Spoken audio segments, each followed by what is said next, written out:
This is Sherry Miller. I'm here with another episode of Natural Farming Field Notes, where I look around in nature and report on what I see. In this area, it's been a severe drought for 3 years. It's the driest it's been in 1,200 years. You can see many of the trees are dying. This tree is growing directly out of the irrigation ditch. If any tree can get access to water, it should be this tree, but it died. Driving around town, you can see dead hedges and dead trees everywhere.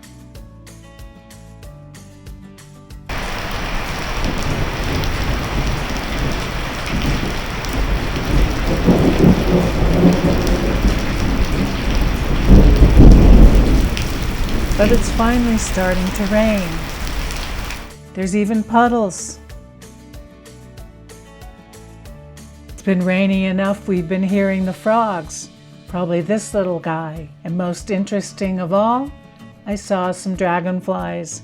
When I was looking for what species I saw, I found some interesting facts about dragonflies that I didn't know. I love dragonflies. They're amazingly beautiful, and they're voracious predators of bugs like mosquitoes. I normally associate dragonflies with water since they're aquatic animals, but seeing them in the desert was kind of surprising. It turns out there are a few species of dragonflies that can be found in the desert. They often time their emergence with the seasonal rains. Their eggs can remain dormant for months in dry mud, even years, waiting for water. What I found most fascinating is that dragonflies can be migratory. I had no idea. The green darner is known as a multi-generational migrator, like the monarch butterfly. One generation flies north in the spring, and another generation hatches and returns south in the fall.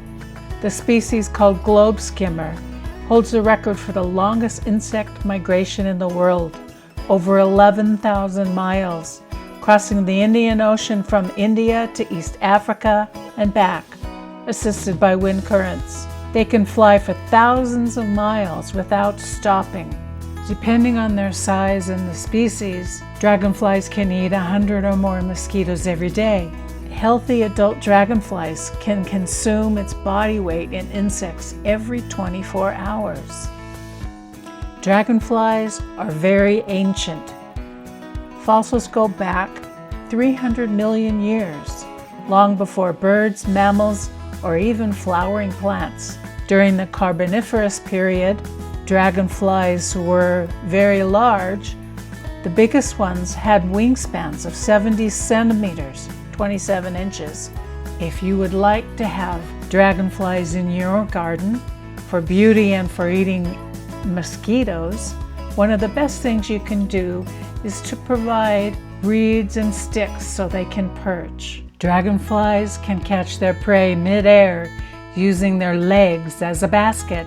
Notice how many of these shots show the dragonflies landing on sticks or reeds. You'll see them dart away, and when they come back and land, they're chewing.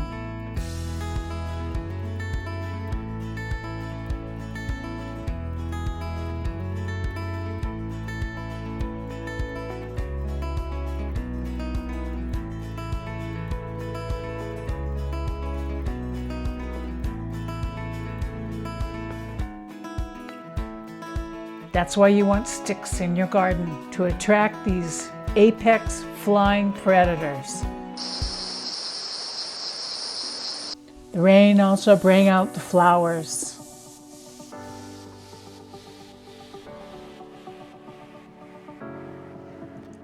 The desert is even getting green. You can see cattle out grazing finally.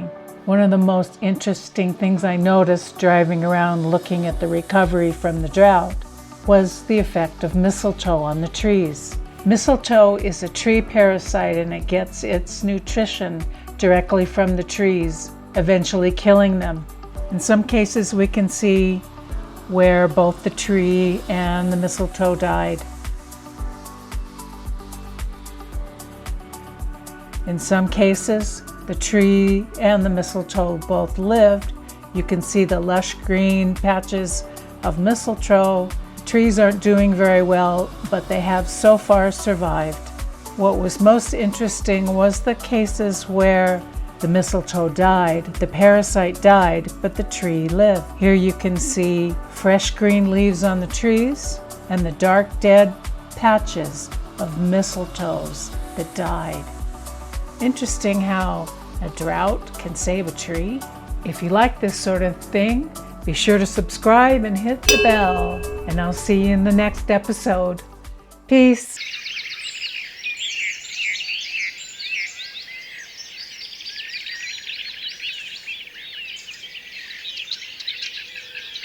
The globe skimmer